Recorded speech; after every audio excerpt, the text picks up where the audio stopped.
Hello and welcome back to Kaiserreich, and the polls are in, and it seems as if the majority of you, that is my extended general staff in the comments, seems to want the radical socialists to take the interim presidency. So, Norman Thomas, who has led the Socialist Party of America delegates to work with Social Democrats to pledge votes to him, will get enough votes to win. Now, I've never seen Norman Thomas. This is Norman Thomas. Norman Thomas has seen the lows and highs of social stature and has remained, or had remained, dedicated to socialism the entire way through. From a newspaper boy to Princeton magna cum laude to conscientious objector.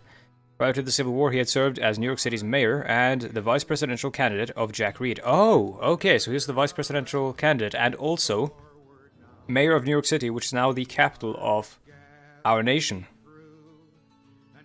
After war, he used his learned experience and close friendship to Jack Reed, preaching on behalf of the Federalists to lead the Democratic Socialists to victory in the Constitutional Convention. With a heart of gold and an unshakable morals, Norman Thomas has ascended to the presidency. So look at the Family Code of 1940. With the social revolution in full swing, Congress has passed the Family Code of 1940. The Family Code is a revolutionary code that is driven by an ideological desire to wither away the capitalist model of the family to be replaced by a socialist model of the familial free unions based on mutual love and respect. Thus, to that end, the code included a number of revolutionary changes. It abolishes all impediments to marriage, the biggest one being the abolition of miscegenation laws. I actually don't know what that means. Civil marriage is now the only legal type of marriage.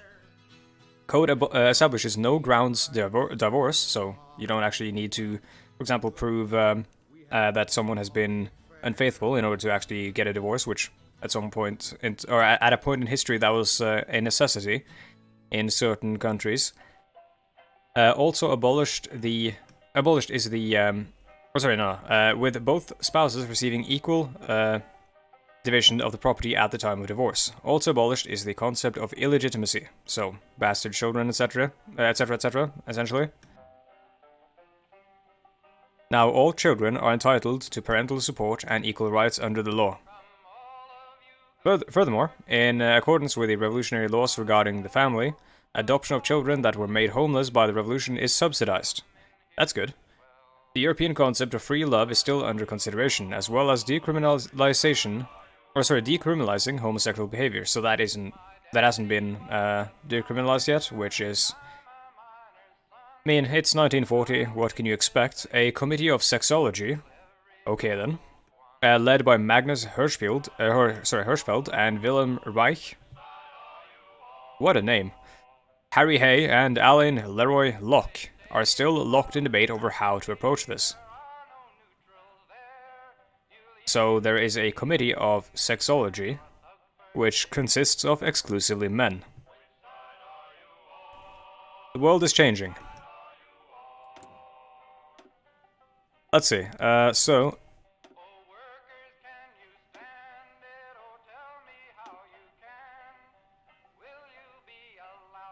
I mean, we can see that for our forward thinking and our progressiveness and stuff, we still have a ways to go.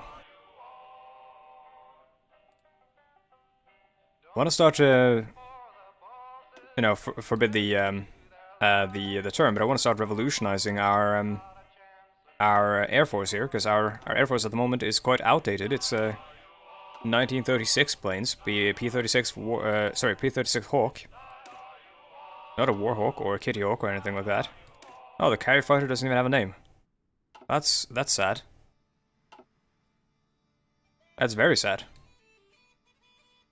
Well, either way, we know that it's like the Hellcat and whatnot. We're gonna go with the Warhawk, I think. Also, we gotta get the Dragon, I think, for this stuff. Dude, these look so fucking sick. The icons for these planes.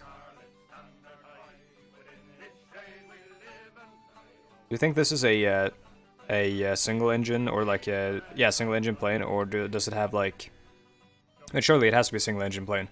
Like an early jet, it has to be. Just, for some reason, I'm imagining it as one of those planes that has, either two engines or just, like, two like, tail sections that are linked. Don't exactly know what they're called, but, yeah, where the fuselage is, like, split in two. Those planes always fascinated me. They were strange. Usually they were, like, heavy fighters. I'm not sure if the P-38 Lightning is an example of that, but, there are some heavy fighters that you can find in Hydra 4, possibly in Kaiserreich as well, that are examples of those kinds of planes. And I'm sure someone in the comments will know exactly what I'm talking about and tell me. Yeah, we're gonna go with the Air Force stuff, or the planes, rather, so we can get them rolling, so we can get a stockpile of those. Fighter 2, from what I hear, is possibly one of the most important techs, because of how the difference between Fighter 1 and Fighter 2, just sort of, let's see, agility, you see there's 71.5, air attack, 1831, and the range as well. It's insane. You can see, from Fighter 2 to Fighter 3, the jump isn't as high, but from Fighter 1 to Fighter 2, it's amazing.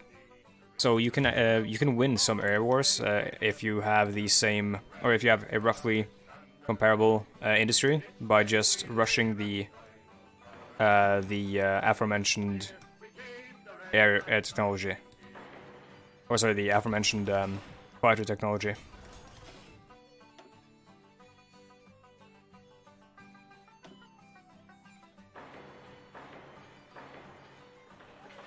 At least that is the impression I've gotten.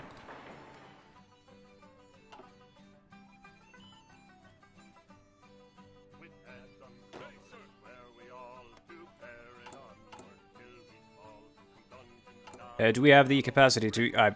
I'm not even going to ask, because yes we do. We have the capacity to create a much... Or we have the capacity to create an army at a much higher speed than we are at the moment.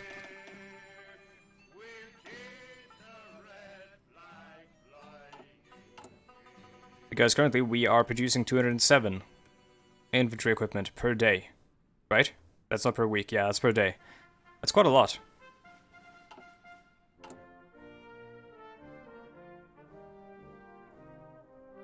We can now swap this over to the Thompson as well.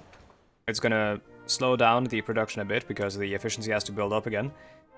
But that will be fine because we have quite the stockpile to rely on while that happens.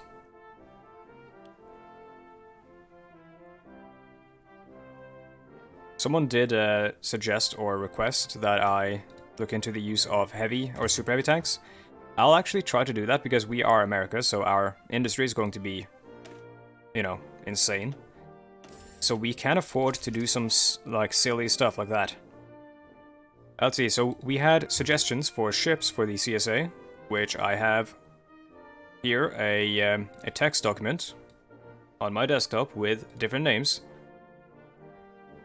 Let's see, let me get that up. So for submarines, we've got a bunch of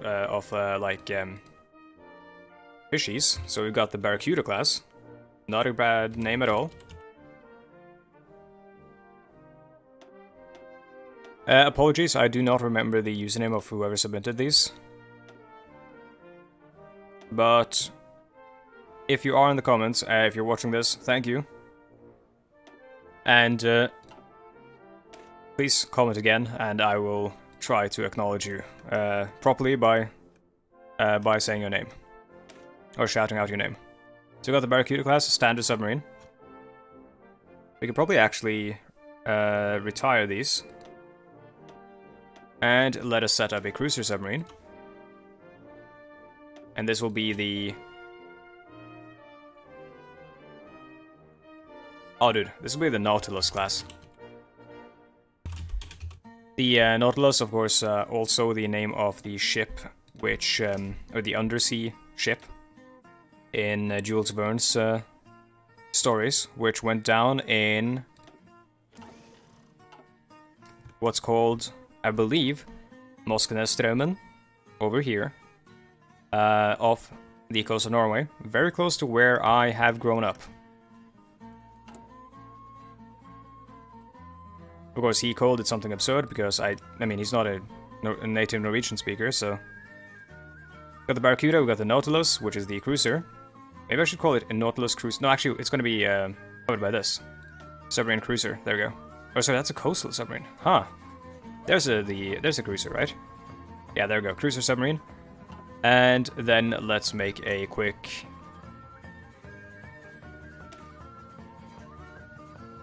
What should we make here? Also, 1, 1, 1. We're making cruisers, mine laying, and normal submarines. Okay, cool. Then let us start new production lines.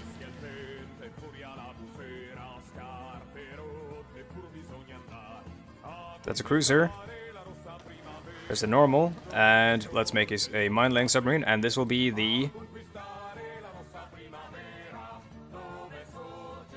Let's call it the Narwhal class. And these guys will pretty much mostly be mine laying. It is not a bad idea to give them some fuel tanks as well, so they can actually operate further away from our coasts, because they want to mine... Because, like, the reason we're using mine-laying submarines is that we want to mine the enemy's coastline.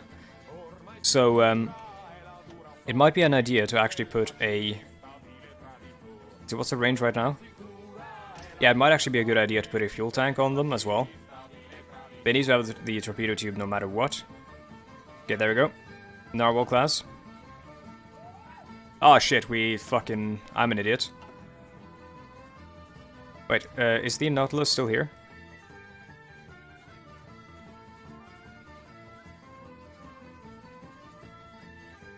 It is. Yeah, because it got decommissioned because I changed the existing design.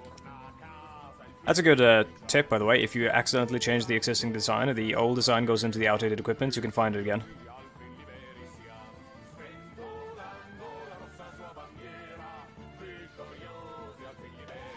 So there we got the Narwhal being built. These will start building once these guys stop building. Then let us also create, I suppose... I'll unpause, so we can let some events and stuff pass, like, fly by and completely distract me from whatever I'm doing.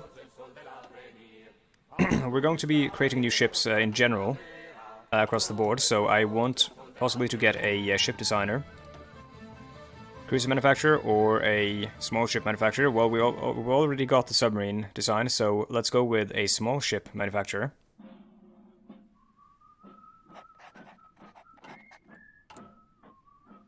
And let us design the next cruiser. This is the improved one, but we will be getting better cruisers soon. Plane or torpedo?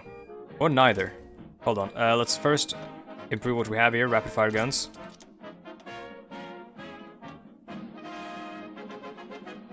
And this is a cruiser, so we want the aircraft floatplane stuff because it improves detection. So cruisers are going to be part of our, like, radar as well.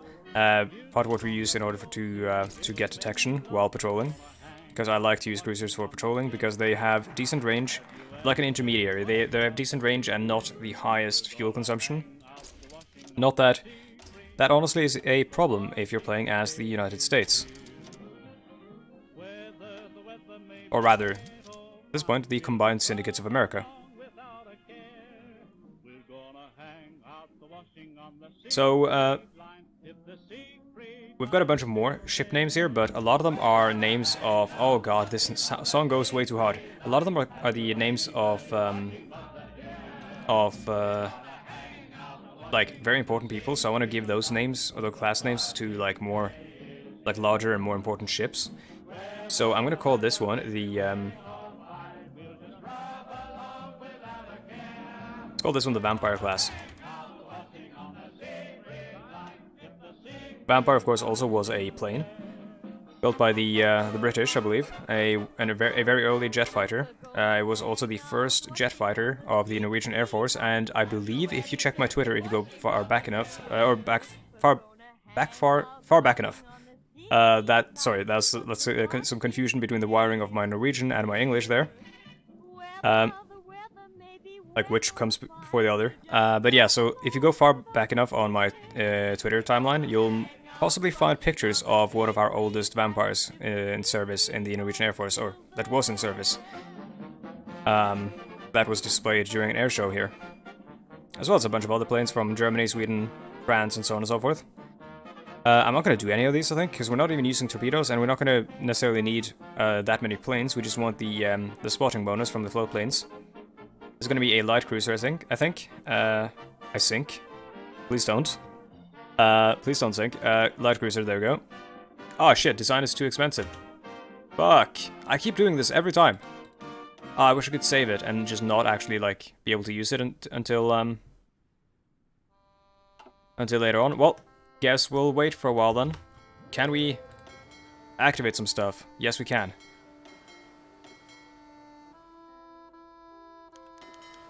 Ouch. What has happened to these guys? The 1940 presidential election. Today marks the 1940 presidential election. Wait, excuse me, I just did this though.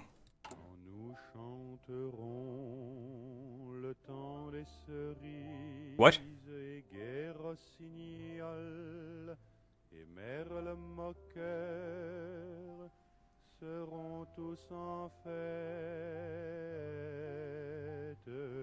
Oh, okay, so he was only interim president for like a couple of weeks. I suppose that makes sense.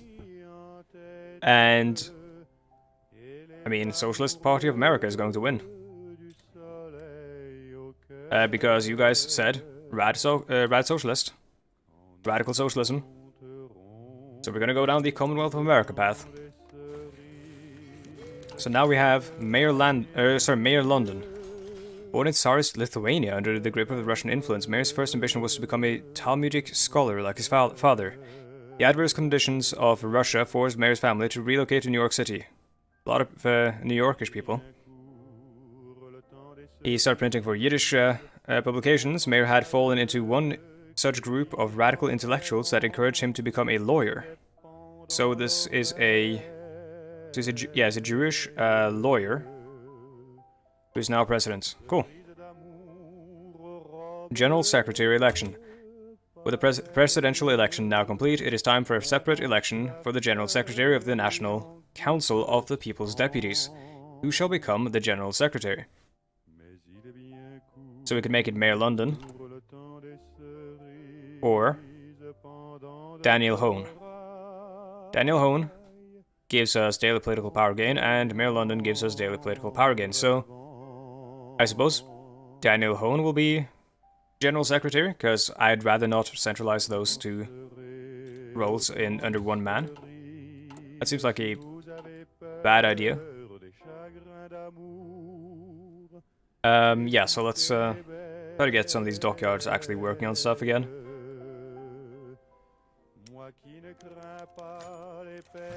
Guess we'll just have to make even more Reed classes.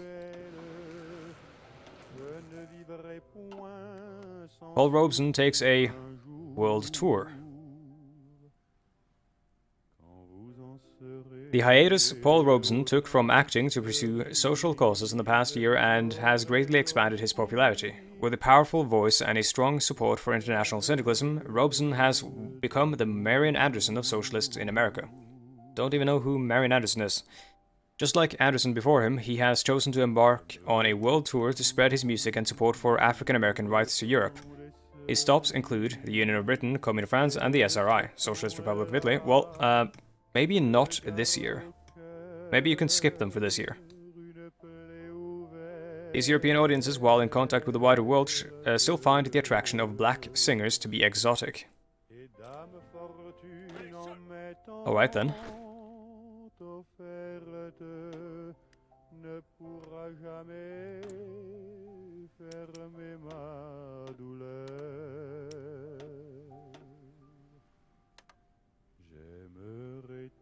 Actually, no, let's trade with the Dutch East Indies.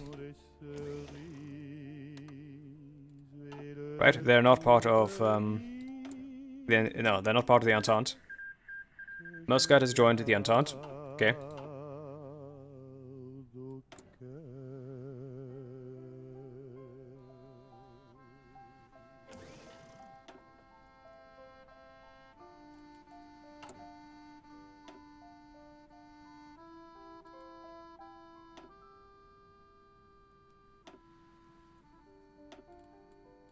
Do we have a medium tank designer?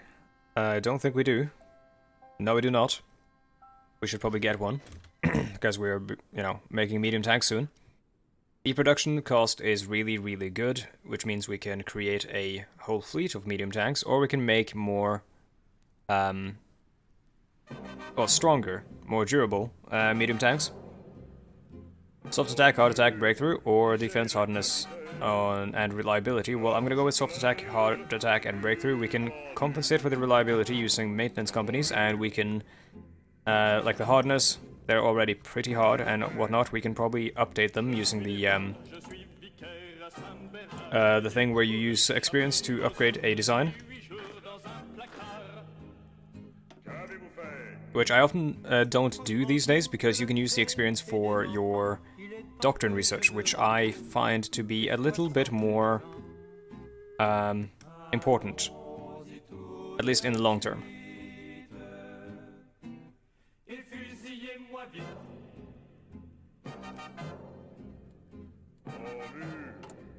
So let's see if we if we become a new country with a new flag during this this little waiting period here, or sorry, during this episode. Because if we do, I might have to make a new thumbnail, and I don't know if I have time for that. It doesn't take that long, but I need to leave the house soon after making this episode. So.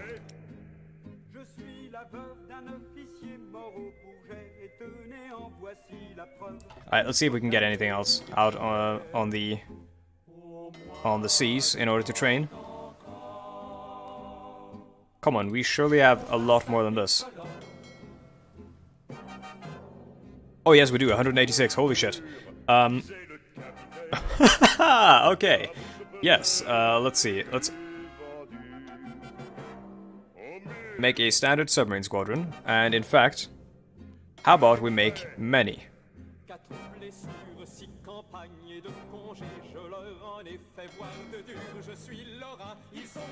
This song is awesome.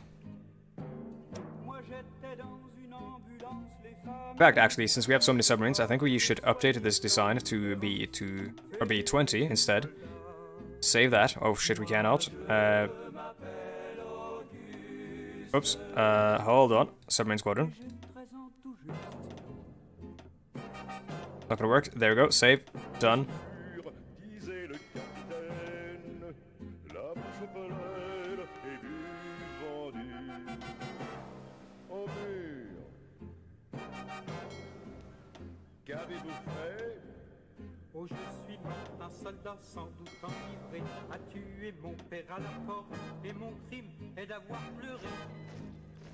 We're going to have way too many of these. And we have way too much industry, and we have way too much everything, basically. Welcome to playing America in this game. I mean, generally, America has way too much of everything as well. There's oil, there's steel, there's everything. Fall of Madrid. So falls the heart of the Kingdom of Spain. Hasn't that happened before, or am I conflating my playthroughs yet again? I have, sorry, I have a tendency to do that. More light tanks, I think, and oh yeah, we do need way more of these carrier planes as well. A lot more fighters as well. That should be good for a while. 5 factories, and yeah, I think we're gonna need more support company or support equipment as well. Marines 2 done.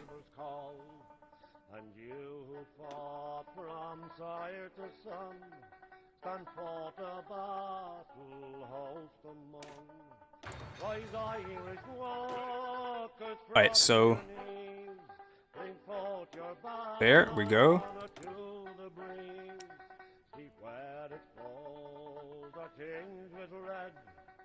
Shit, I have way too many of these. Wait, did we stop making, or did we finish a carrier possibly?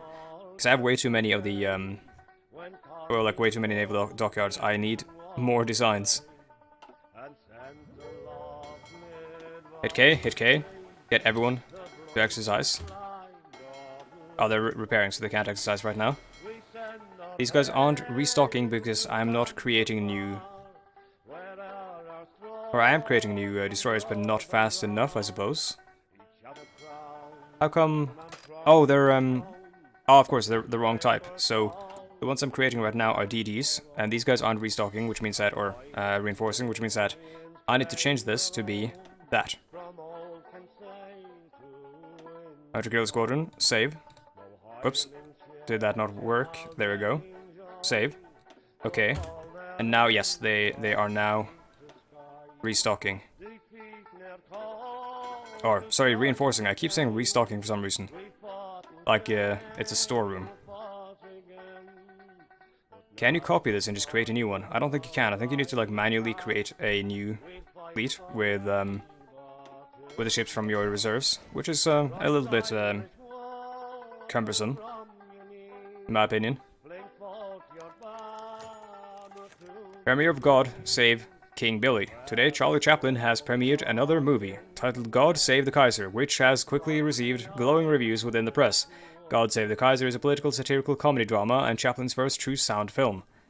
The film follows two principal characters, an unnamed German barber struggling to make ends meet in Germany who bears a great deal of similarity with the tramp that Chaplin played in his other movies. The other major character is King Billy, who is a cruel but ineffective buffoon of a leader and obvious satire of Kaiser Wilhelm II. Throughout the film, it shows the plight of the average German worker while viciously mocking the German government and the Kaiser in particular. The film ends with the barber being mistaken for King Billy and giving a rousing speech where he extols the virtues of goodwill and human brotherhood and gives a strong endorsement for Chaplin's socialist views.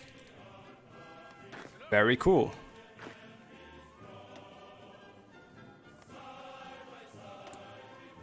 I'm going to make a note that for the next episode, I'm going to basically do all this naval stuff off screen, because there's a lot of stuff I need to do here. Let's make a couple of these dreadnoughts as well.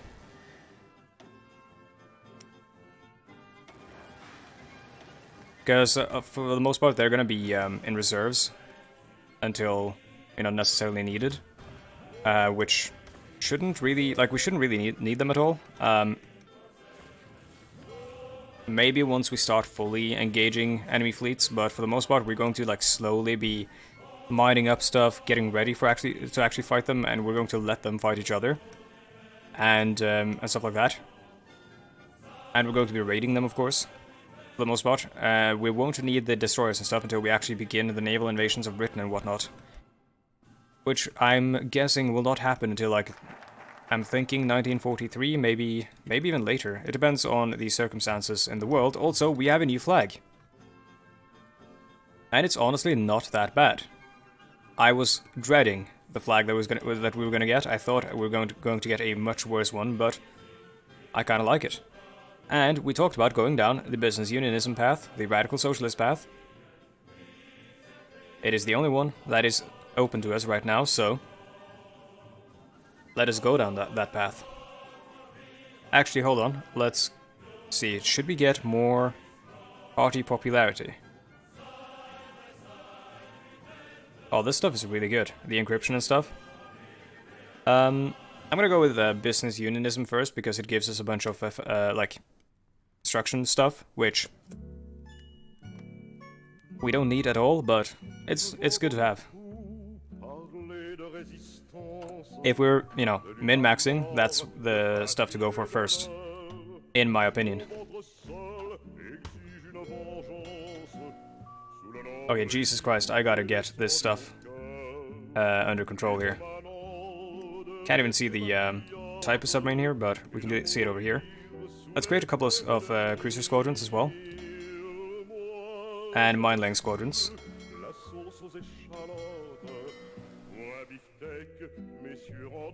Another submarine squadron.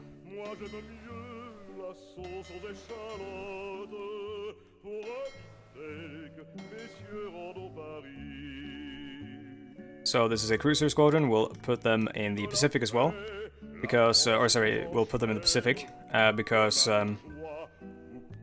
they're going to be operating at distances which are not, well, basically unparalleled distances compared to here. If you look at the range of this cruiser submarine, and then compare it to the normal submarine, it's still not great, but it's much better.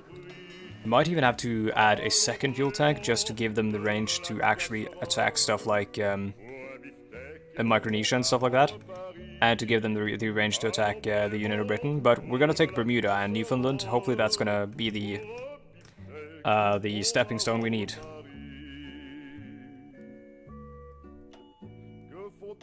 Let's see. Also, apologies if you can hear me typing. Still haven't fully figured out my audio settings after I lost pretty much everything on my C drive.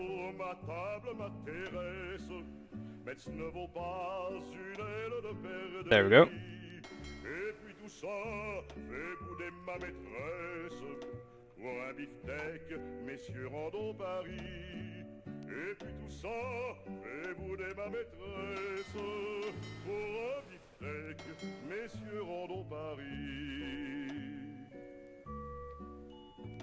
Allons, c'est dit, bonne fais toilette, au salon bleu, remets les rideaux neufs.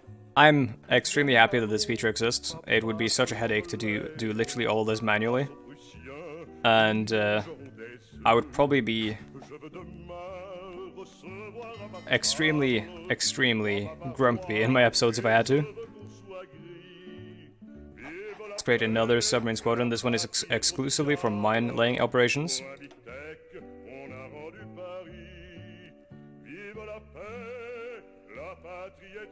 I'll name it as such so that we remember.